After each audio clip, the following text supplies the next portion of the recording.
Bonjour à tous. Aujourd'hui, nous allons étudier Jeanne d'Arc et son rôle dans la guerre de Cent Ans. Donc, Jeanne d'Arc entre en scène en 1429, donc dans les dernières années de la guerre de Cent Ans. Et si vous avez observé cette carte, vous voyez que la France est à ce moment-là dans une grande difficulté.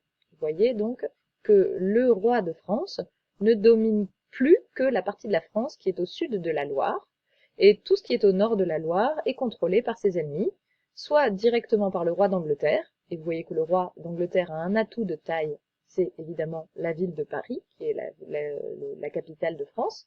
Donc du coup, le roi de France ne possède même plus sa capitale, et les territoires à l'est sont contrôlés par le duc de Bourgogne, qui est à ce moment-là allié des Anglais. Et vous voyez qu'il y a une ville très symbolique aussi que le roi ne contrôle pas, c'est la ville de Reims. On y reviendra tout à l'heure. Alors, comment la France en est arrivée à cette situation? Eh bien, il faut comprendre ce qui s'est passé sous le règne du prédécesseur de Charles VII, c'est-à-dire Charles VI. Voici un portrait de Charles VI, donc, qui fut un roi particulier parce que il a commencé à régner très jeune et en fait, rapidement, il est frappé par des crises de folie. Et des crises de folie très sérieuses qui vont l'empêcher rapidement de gouverner parce qu'il a des accès de folie terrible et en fait, il est incapable de prendre des décisions cohérentes pour la France.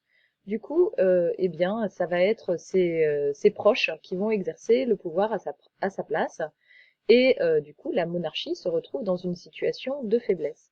Son règne va être marqué par des défaites importantes, en particulier la défaite d'Azincourt, qui est une terrible défaite française, contre les Anglais, et ça va continuer avec un traité que va finir par signer Charles VI, accompagné de sa femme qui exerce la régence à ce moment-là, c'est le traité de Troyes. Voilà, le traité de Troyes. Donc ici, on voit Charles VI avec sa femme Isabeau et les courtisans qui viennent lui rendre hommage. Et en fait, ce traité est un traité dans lequel il promet à Henri V, pardon, le roi d'Angleterre, c'est lui, Henri V, il promet de céder le trône de France aux descendants des rois d'Angleterre. Il y a une histoire dynastique qui permet de le justifier, hein, mais donc on promet que la couronne, à la mort de Charles VI, reviendra aux descendants des rois d'Angleterre. Donc en gros, plus de rois de France français, ce sera un descendant des rois d'Angleterre qui régnera à la fois sur le trône d'Angleterre et le trône de France. Donc vous voyez un traité extrêmement défavorable à la dynastie française. Et quand Charles VI meurt, on le voit ici sur son lit de mort, eh bien, le traité de Troyes, normalement, doit s'appliquer, et donc le trône doit revenir à l'héritier d'Henri V. Heureusement, à ce moment-là, Henri V est mort, et il a un enfant qui est encore un bébé. Du coup, il n'est pas en position de force pour réclamer son trône. Et ça va permettre à l'héritier, au dauphin français, Charles VII, de réclamer son droit au trône.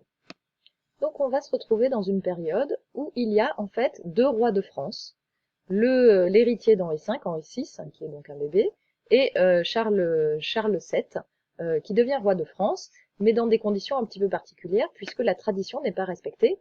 Évidemment, vous le savez, chaque roi, quand il montait sur le trône, devait être sacré à Reims.